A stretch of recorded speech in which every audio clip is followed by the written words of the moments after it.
Paris Olympics update. Okay. நேற்றைக்கு அதாவது 28 ஜூலை அன்னைக்கு என்ன நடந்தது அப்படின்னா, ரொம்ப ஒரு வரலாற்று சிறப்புமிக்க ஒரு வெற்றி இந்தியாவுக்கு.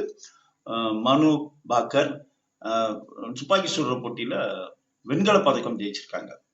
ஆக்சுவலா போன ஒலிம்பிக்ஸ்லயே அவங்க ஒரு பதக்கம் வாங்கியிருக்க வேண்டியவங்க, அவங்க துப்பாக்கி சுடும்போது துப்பாக்கியில சின்ன ஒரு ரிப்பேர் ஆயிடுச்சு. அதனால அவங்களுக்கு போன முறை அவங்க பதக்கப்பட்டியலுக்கு போக முடியாம போயிடுச்சு. இந்த மாதிரி ஜெயிச்சிருக்காங்க. 22 வயசு தான். இன்னும் நமக்கு பல்வேறு சர்வதேச போட்டிகள்ல பதக்கங்களை வாங்கி கொடுப்பாங்க.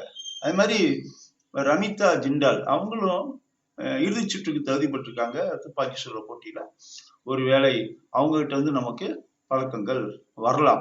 அது மாதிரி நேற்று பேட்மிண்டன்ல 2 முக்கியமான ஆட்டக்காரர்கள் நமக்கு. மகளிர் ஆட்டத்துல PV சிந்து, ஆண்கள்ல நம்ம HS பிரணாய். ஏற்கனவே லக்ஷ்யா சென் அடுத்த ரவுண்டுக்கு போயிருக்காரு. இப்ப இவங்க 2 பேரும் அடுத்த ரவுண்டுக்கு போயிருக்காங்க. பதக்கப்பட்டியல்னு பார்த்தோம் அப்படின்னு சொன்னா, நேற்றைக்கு ஆஸ்திரேலியா 3 தங்கத்தோட முதல் இடத்துல இருந்தாங்க. 28ஆம் தேதி அன்னைக்கு நிலைமை எப்படி மாறி இருக்கு அப்படின்னு சொன்னா, ஜப்பான் 4 தங்க பதக்கங்களோடு முதல் இடத்துல இருக்கு. ஆஸ்திரேலியாவும் 4 தங்க பதக்கங்கள். ஆனா மொத்த பதக்கங்கள்ல ஜப்பான் 7, ஆஸ்திரேலியா 6ங்கிற இடத்துல இருக்கனால ஜப்பான் முதல் இடத்துல இருக்கு.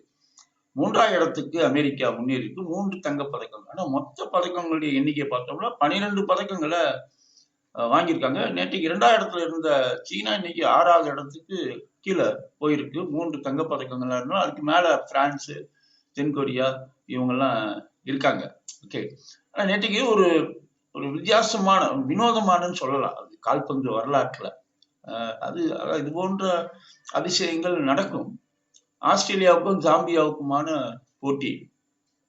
ஜாம்பியா 5 கோல்கள் அடிச்சு முன்னணியில இருக்காங்க. ஆஸ்திரேலியா 2 கோல்கள் தான் அடிச்சிருக்காங்க.